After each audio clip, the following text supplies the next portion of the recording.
Every other mammal on this planet got a built-in jacket. Bears have it. Wolves have it. Even naked mole rats have more fur than us, and they live underground. Humans traded away nearly all of our body hair somewhere in our evolutionary history. And today, I want to make the case that maybe, just maybe, that was a mistake. Before making the case for fur, let's understand why we lost it. The leading theory is called the persistence hunting hypothesis. Early humans in hot African savannas hunted by chasing prey for hours until the animal literally overheated and collapsed. Most four-legged animals pant to cool down, but they can't do that while sprinting.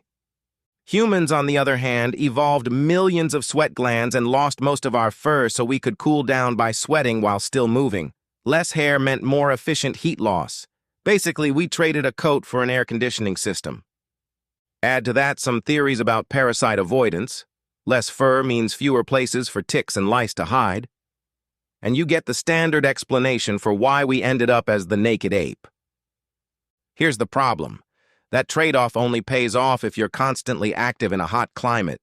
The moment the sun goes down or the moment humans migrated out of Africa into colder regions, that air conditioning becomes a liability. So what did we do? We essentially reinvented fur, badly. We started wearing other animals' fur. We built fires. We invented clothing. In other words, an enormous amount of early human technology and effort went into recreating the exact thing evolution took away from us. Every winter coat, every wool sweater, every heated home, you could argue all of it is humanity spending thousands of years and enormous resources compensating for a feature we used to have for free. Fur isn't just about warmth, it's also a built-in sunscreen. Most mammals don't get sunburned because their coat blocks UV radiation before it reaches the skin. Humans lost that protection almost everywhere except the scalp, which is probably why we still have hair concentrated exactly where the sun hits hardest, straight down on top of our heads. Instead, we invented sunscreen, an entire global industry dedicated to chemically replicating what fur used to do mechanically. Here's the twist. We didn't actually lose all our hair. Humans still have roughly the same density of hair follicles as a chimpanzee. They're just thinner and shorter. And that fine, nearly invisible body hair still does real work. Those tiny hairs are wired to nerve endings that help us detect insects landing on our skin before they bite. Basically an early warning system. So evolution didn't remove fur entirely. It downgraded it from insulation to sensor network. Let's be fair to evolution for a second. Fur would mean built-in warmth and sun protection, sure.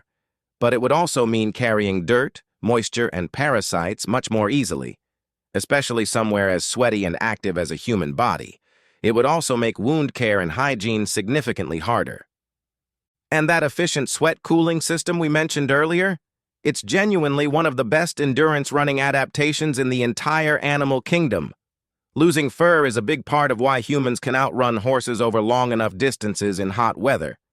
An actual sport called persistence hunting still practiced by some cultures today.